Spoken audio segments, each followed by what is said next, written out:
Welcome back, Canadian Baseball Network fans, to the Canadian Baseball Network podcast. We have a very special episode today, just a few weeks ahead of MLB's winter meetings. We're welcoming Ben Nicholson-Smith of Sportsnet to the show.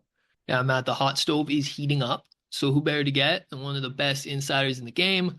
Great guy, Ben Nicholson-Smith. Looking forward to chatting with him about the Jays' perspective, right? There's a lot of pressure on them. It's a pivotal offseason, so we want to get all the latest here from Ben.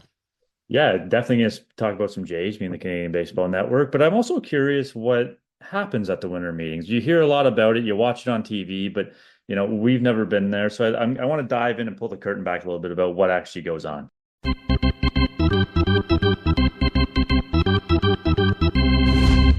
We're happy to welcome back to the Canadian Baseball Network podcast, Sportsnet's Ben Nicholson-Smith. Ben, how's it going? Going great, Matt, Jackson. Great to be joining you both and talking some baseball today. So thanks for having me on and looking forward to our conversation here. Are you getting any time off here in the off season, or is it full systems go? Well, I do get time off in the off season, which is great. I think it's kind of the most logical time for me to take some breathers. So hasn't happened so far. It's just kind of gone from Jays season to postseason to off season basically. But that time will come, and I'm looking forward to that for sure. I bet. So your next big venture, I guess, is down to Dallas for the Major League Baseball winter meeting. So I want to talk a little bit about that. But before we talk about anything Jay specific, take us through the winter meetings. What happens on a day-to-day basis? Is it a bunch of front office people sitting in their hotel room solving all their team's problems, or is it more free-flowing than that? Yeah, I mean, I've been to a lot of winter meetings, so I can walk you through, and feel free to sort of follow up because there's really no way to capture the entirety of what happens there within one answer. So let me know what I'm missing here. But yeah, essentially you have so many different people from the baseball industry in one place. So that includes executives from teams. Each team brings, anywhere from like 10 to maybe 20 front office employees, depending on the team, because you're going to have analytics people, you're going to have assistant GMs, pro scouting people. You're also going to have meetings for PR folks or for the, directors of team travel. All of those meetings happen at the winter meetings. So there's a lot of administration.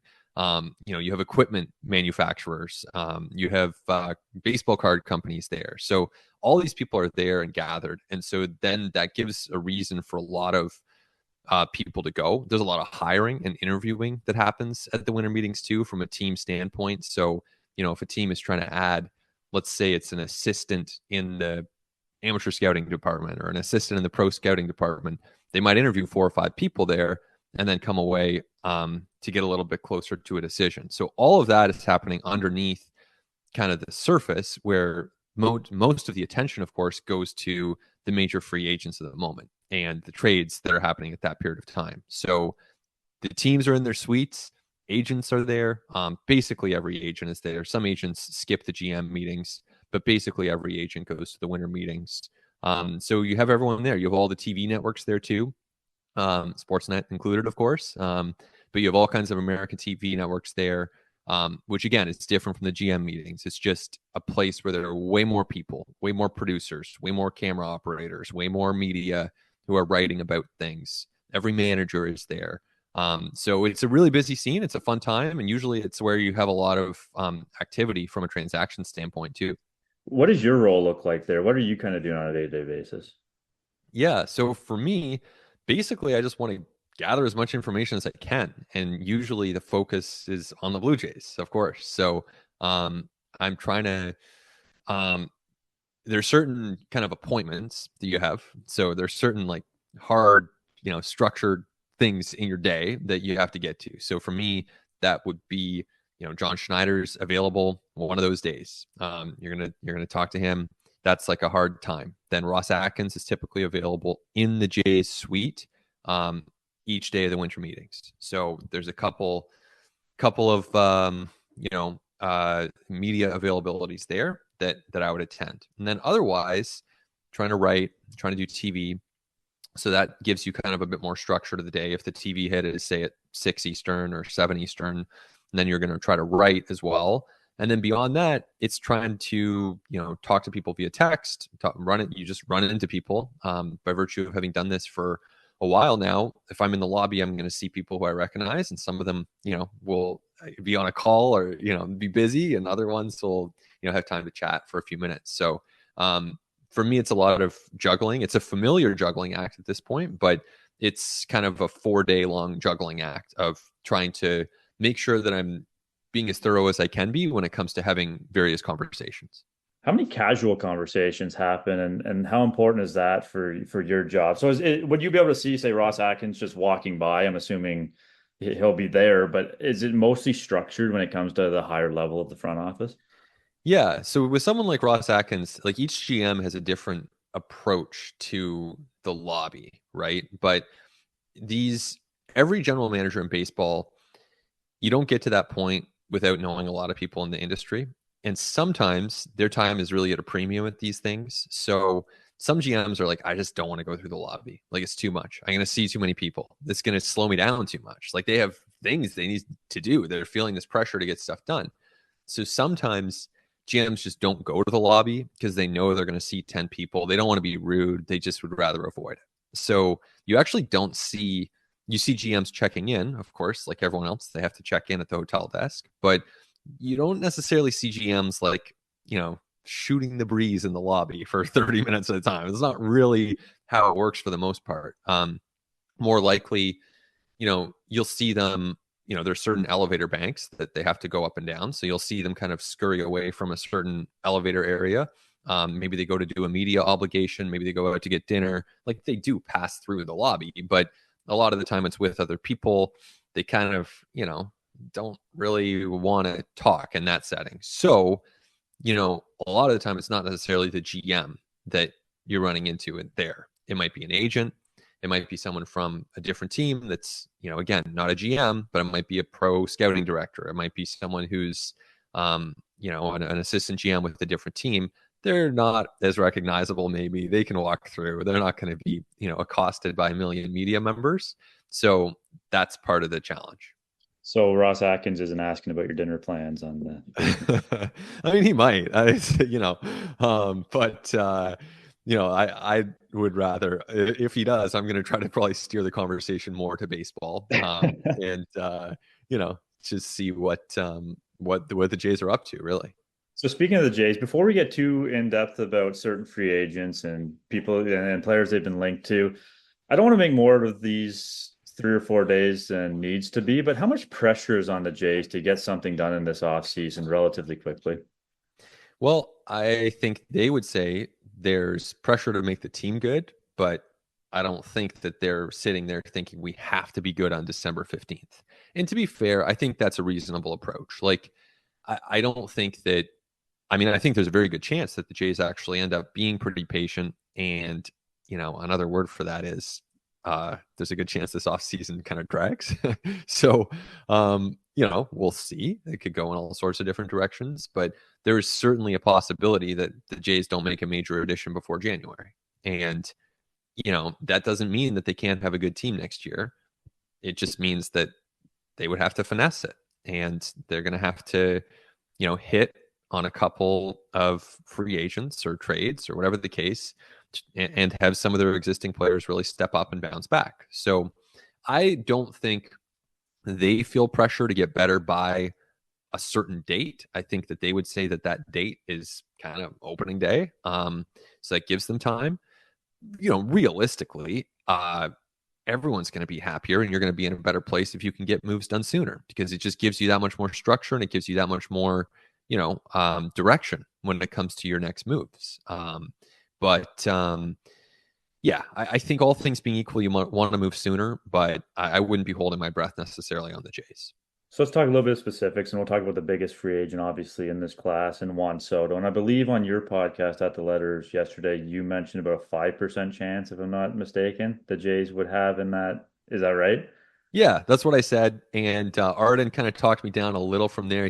Arden was saying below 5%. I kind of agree. Are we calling it 3.5%, 4%? I think it's a small percent chance. Yeah, to me, it doesn't make a ton of sense. Obviously, you get the chance to sign Juan Soto, you do it. But from an overall roster construction, I don't know if that's necessarily the best decision. Obviously, again, you lock up Juan Soto, you get that chance, you do. But how do you feel about these teams that are currently linked to Juan Soto? Obviously, the Mets, Red Sox, Yankees, Blue Jays.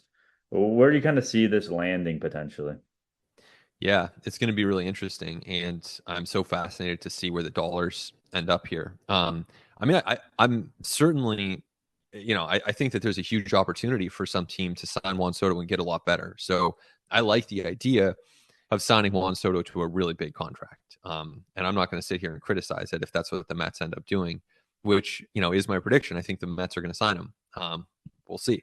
There's still time in this thing, and I think that there are a few different ways it could go, but I see the Mets as the favorite based on the conversations that I've had with people in the industry. And, you look at an owner who's really motivated, who's willing to spend beyond the CBT, who wants to make his team better, who's talked about winning a World Series within the first 5 years of him owning that team. And it adds up to a really clear pathway to Juan Soto, who has performed in New York already and really shown that he can, this guy's incredible. He can perform anywhere. So, I think they're the favorites. I think the Yankees are in that mix, and I wouldn't be stunned, if we wake up in 10 days and Juan Soto's a Yankee again for 650. Like, I'm not going to be that shocked, but I see the Mets as the team to beat here. And I think there are other teams that are operating on the fringes who have, real interest in Juan Soto, and that includes the Blue Jays and the Red Sox and the Dodgers. And I'm not sitting here saying that, those teams don't want Juan Soto. They want Juan Soto, but I just think, end of the day, this is probably going to be about money. And I see the Mets and Yankees in the biggest market in the sport, who already run some of the biggest payrolls in the sport, with a clear need for a slugging outfielder. I mean, it adds up pretty nicely. Winter and snow in Canada usually means no baseball for a while, but thankfully, the Baseball Zone has you covered during the holiday season because their 2024 Snowball Baseball Camp is here. For those aged 5 to 13, it's a great way to spend some time out of the house, having fun, and learning something. The Snowball Camp includes thorough baseball instruction in all areas, great camaraderie and competition, home run derbies and other games, a TBZ t-shirt, and a bonus daily day pass for extra work and fun after the camp if you haven't already had enough. It runs December 27th through the 30th and January 2nd and 3rd. You can pick and choose which day you'd like to attend. Space is limited, so sign up early for the 2024 Snowball Winter Baseball Camp at thebaseballzone.ca. With so many holes on this Jays roster, how far do you think they would potentially push for? Do you think they're comfortable in that 600 million? And how long of a deal do you think it's going to be? Will it be 10 years? It's going to be more than 10, probably 10, 12 to 15. Yeah, I think that's a good read. Like 12 to 15, probably closer to 15. Like I would guess at this point, it ends up being 14 or 15-year deal. I don't see it being less than 13. I mean, who knows, right? I mean, take all of this that I'm saying with a grain of salt. Obviously, I hope everyone's doing that. But I think 13 would be on the lower end. 14, 15 could easily happen. And you're probably looking at an AAV of 45 million. I don't see it being 42. Could it go, up into the upper 40s? Like that wouldn't stun me at this point, depending on how motivated those teams are, and if there's a real second bidder to go along with the Mets and really push Steve Cohen and the Mets. So I think that that's going to be the price that you have to pay for the first 7-8 years. You're probably talking about the prime of Juan Soto's career because he just turned 26 years old. Later in the contract, second half of that deal might be a little rough, might not go so well. But hey, in the first 7-8 years, like you could have a couple World Series appearances, you could win a World Series ring, you could potentially, increase the value of your franchise, do a lot of special things. And it's just hard to consolidate. It's hard to get 8 WAR anywhere, 6 WAR, whatever you think Juan Soto is. Let's say it's 6 WAR. It's hard to get 6 WAR anywhere. Like it's just hard to get that in an off season, let alone have that be consolidated within one roster spot, one spot in the batting order. I mean, it's really appealing for any of those teams. Do you think we're going to see this market stall a little bit like Ohtani, where nothing really gets going especially on the position player side until Soto is off the board? Yeah, I mean, that's probably fair on the position player side because let's say Santander I mean, he is clearly a plan B for some of those teams that would be in on Soto, right? Santander or Teoscar. Santander and Teoscar, they could be a plan B and C for the Dodgers, for the Yankees, for the Mets, presumably, for the Blue Jays. So I think for at least those two guys, the market probably holds up. For Alex Bregman, I don't know that it has to. For Willy Adames, I don't know that it has to. And as you said, for the pitching side of things, I think the pitching market, as we're starting to see, can kind of move independently of what happens with Soto. But I do think that he will probably stall the market to some degree, and Scott Boras will probably continue to enjoy the spotlight of having his client getting all these headlines and generating all this interest. I'm sure he doesn't hate the spotlight. I'm sure he's welcoming that come the winter meetings. But aside from Soto, obviously being the big fish in the market, aside from him, what do you realistically see the Jays doing? Because it's the year of report. It's the time of the year of reports, right? They're tied to this guy. They're connected to him. Max Fried being one. What do you see the Jays realistically doing outside of Juan Soto should that happen? Yeah. And I think it's worth discussing that because, again, I think it's very likely they do not sign Juan Soto, but that means they have to have a good fallback plan in place. And so, I mean, to put it really broadly, they're going to add a hitter. They're going to add some pitching. So that's, that's as basic as it gets. What that hitter looks like probably tilts toward outfield, but it could be an What is thought infielder. now? They're getting a hitter and they're getting a pitcher, and we'll just go with Yeah. that. Let it fill in the rest on its own. Yeah, breaking news, right? Yeah, I think like if you end up with, yeah, let's say it's outfielder. That's one possibility. That might be the ideal. They might tilt toward left-handed hitter, but it could be an infielder. They could add two position players. It could be an outfielder and a second baseman. I mean, that's possible. But baseline, they're going to add one hitter. Then baseline, they need to augment the pitching as well, so they're going to add some pitching. Could it technically be relievers? Yes, but based on the conversations that I've had, it sounds more likely that their biggest expenditure on pitching will be for a starting pitcher. And then that would bump Ariel Rodriguez to the bullpen.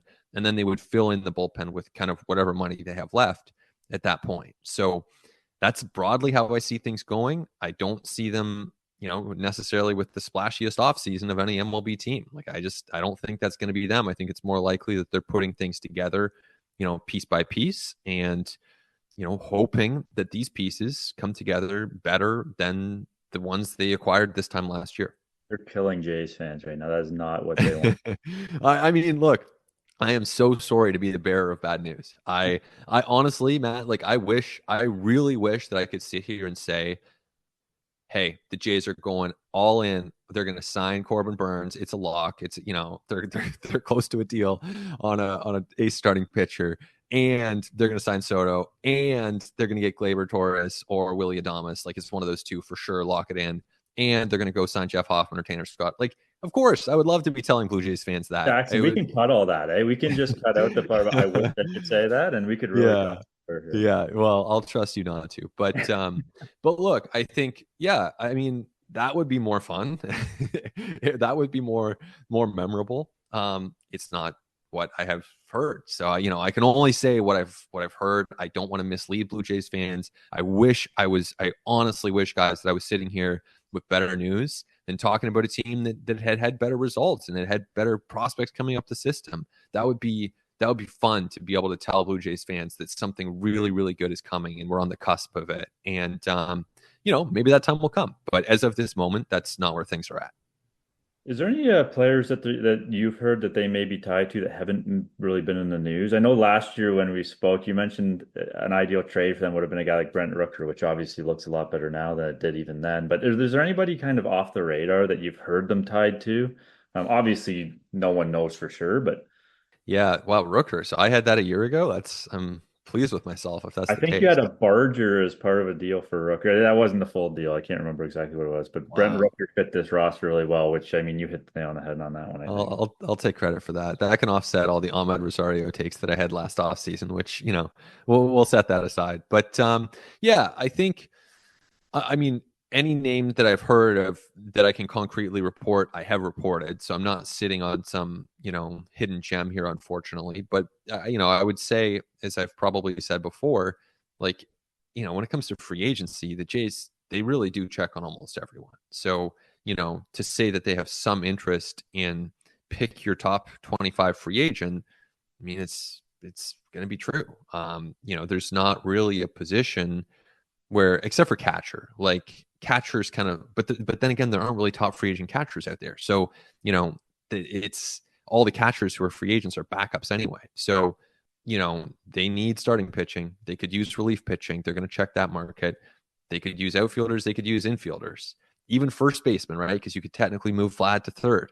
So there's really not a position that the Jays can't check on. They're going to be thorough. They're going to check on everyone and make sure that they're kind of at least doing that diligence and knowing the market from top to bottom. I was just about to ask you, Ben, Vladimir Guerrero Jr. at third base. What's the organization's kind of thoughts on that? Are they comfortable with him playing there a couple times a week? There's some interesting bats out there via trade and free agency at first base. Could that factor into their decision making at all this offseason? Yeah, I think it could. And I think it's probably a fair read to say that the Jays would be open to him playing third base a couple times a week. We saw that toward the end of last year. I think even more. I mean, Vladdy, I think, would be really open to the idea of playing third base on a more regular basis, making that his position if there was a pathway to, a really, really good impact first baseman. So that's a possibility. But I don't see it as the most likely. I just think given the Blue Jays' other needs, they're more likely to keep first base the way it is, and then sign either an outfielder, maybe a second baseman, maybe an outside shot at Bregman. I don't know. I don't necessarily see that one happening, but, we'll see. And I see the most likely scenario is Vladdy, someone who stays at first and then plays a little bit of third, which I thought for a guy who hasn't played third base full time in like 4 years, I thought he was pretty solid over there. He needs to get low to the ground and really, take advantage of his athleticism. But he's got the arm for it, and he'll get more comfortable with the reads and the decision plays over time. Speaking of Vladdy, what do you make of his potential or non-existent extension at this point? It seems a little odd how the front office seems to refer to him. I mean, and the way they talk about it, obviously a lot of it's probably front office speak. You don't want to give too much leverage to the other side when negotiating, but it seems like there's not a ton of urgency to get anything done. Yeah, I think at this point, just given how much free agent and kind of trade activity there's going to be in the next 4 or 5 weeks for the front office. And again, even if they're not making moves, they're like in on everything. They're checking, they're talking all the time. So that takes up a lot of resources and energy. I think the most likely thing is that talks pick up again around late January, around the time that they have to come to an agreement on Vlad Jr.'s ARB number for 2025. And by then, Soto will have signed a massive deal, of course. And at that point, the Jays can really determine, if there's traction toward a potential fit. And I don't know what number would be. Is it 350? Is it 400? I don't know. But, I think it would be a really big number. And I think it could be worth doing if you're the Jays. And if there's a pathway there, which it seems like there is. But yeah, we'll see. I think in the new year, we'll learn more about that and we'll have a better sense of whether there's some real traction to be found. I wanted to ask you about the position players. There's a number of these young position players who are, they were recently graduated to the bigs, or some of them are on the cusp of the bigs. Especially in the infield, do you sense that the organization might look to move a couple of these, whether it's Wagner, Loperfido, etc., in a trade here? I think it's possible. I think they have to be open to it. Like the player I wonder about most is probably Spencer Horwitz, just as far as he's quite a good hitter. And so from that standpoint, he might have the most offensive value when you look at how he's performed already against right-handed pitching. It's really good. So that's clear value. And he's not making a lot of money. He's under team control for a long time. All that gives him appeal. So, a team like the Pirates that has an opening at first base, not a lot of money to spend, like I would think that they have interest in Spencer Horwitz. Then do you get pitching back? Does that allow you to, deepen your overall pitching staff potentially, and then you kind of figure out DH on the fly a little bit more. That's total speculation, but that's the sort of deal that I think would make some sense. I think, Wagner, by virtue of the fact that he's coming off surgery, I don't know that his value is, as high. Low Profito, the performance just wasn't there. Class A, I see the Jays. I mean, he'll play in the majors next year, but I see him, potentially needing some more time at AAA just to refine things. But the Jays believe in his long-term upside. So, I look, for the right price, you have to be willing to move any of those guys. If you can add the right pitching, is most likely what it would be. I think you have to be open to that. But we'll see where it leads, because there are a lot of different possibilities there. Well, I don't think we solved any of baseball's problems today, but it was definitely a fun conversation leading into the winter meetings. Ben, we really appreciate it. We're going to let you run. Sounds great, guys. My pleasure. Good to talk to you both. And hopefully my predictions aren't too wrong today. But thanks for listening in any case, to everyone who was able to join. And thanks to you both for having me on. Another great conversation. We thank Ben Nicholson-Smith for joining us. I wouldn't exactly call it an optimistic outlook on the winter meetings for the Blue Jays, Jackson. Well, the vibes were good because there were 2 London, Ontario people on the call, Matt. But yeah, it's great to have Ben there. Brantford. Yeah, there you go. Yeah, okay. Shout out to Brantford. We're all west of Toronto here. That's okay. But yeah, I found it interesting, and I think he mentioned like he feels bad about, kind of being the bearer of bad news, but I appreciate the honesty from him. I think I think a lot of fans want to see the world, right? They want the world this offseason. They want Corbin Burns and Juan Soto and this and that and Babe Ruth and Ted Williams. It's like, you might, to me, and we didn't thoroughly ask him this, but the sense I get is it's the big name is likely going to be a starting pitcher.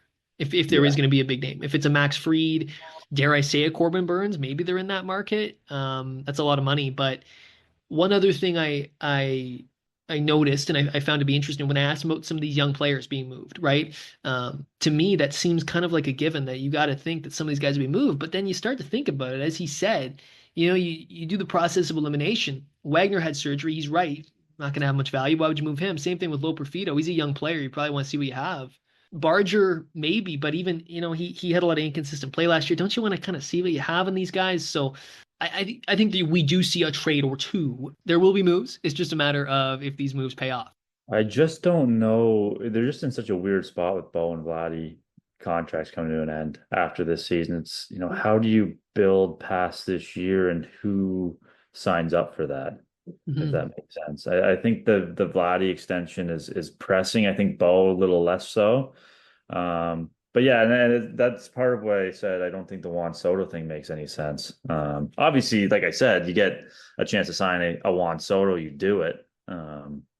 But overall, there's just so many holes on this roster that need filling that I don't think you wait around super long and get into a bidding war in that sense to potentially miss out, and then miss out on the many other top tier free agents there are. Well, they just have so much work to do, and even in the context of a extension for Guerrero Jr., Ben mentioned it, like they really can't because they have so much other stuff to do. Right? Like even the stuff that would extend your window and a Vlad extension would, bring a lot of joy to this fan base. They're going to have to wait on it. It's probably going to be a spring training thing. Let's be honest. Right. That's another thing where that's going to be looming over this offseason a little bit, especially if they don't get any kind of long-term commitments. But again, Matt, yeah, if I'm a free agent, I'm looking at this team and I'm thinking, well, what really am I signing up for here? Right. It's just, you just don't have much without Vlad or sign long-term or Corbin Burns or anybody. If I'm sitting here, I'm thinking, why am I going there instead of Boston, who's on the rise, Baltimore, who's on the rise, or a team like the Dodgers, Yankees, Mets, who can spend as much as you want? It's a tough sell. So I appreciate Ben for being honest, though. And we saw, Blake Snell sign with the Dodgers. So I think that he made a good point about the pitching market being independent. That's kind of what I figured, but it was interesting to hear him say that. And I think this is going to be a wait around and, hurry up and wait for Juan Soto again, kind of like it was for Ohtani. Mind you, last year's class wasn't as strong as this year's class. But, I mean, you got the Bregmans, you got the Alonsos, you got the Santanders, those guys. Are they just waiting for Soto to sign? You would probably think so. And some of these guys are Boras clients. So how does that kind of factor into how this chronologically moves forward? Yeah, how long, as you mentioned, how long does Scott Boras want the limelight, right? It's kind of what it comes down to, it feels. Fingers crossed, a lot of stuff happens at the winter meetings. Who knows? We'll be back afterwards to recap it all. Until next time, take care. Thank you for listening. Be sure to check out Canadian Baseball Network for extensive and comprehensive coverage of the latest in Canadian baseball. And the Baseball Zone, Canada's leading instructional baseball academy and training home to thousands of MLB pro, college, and youth baseball players.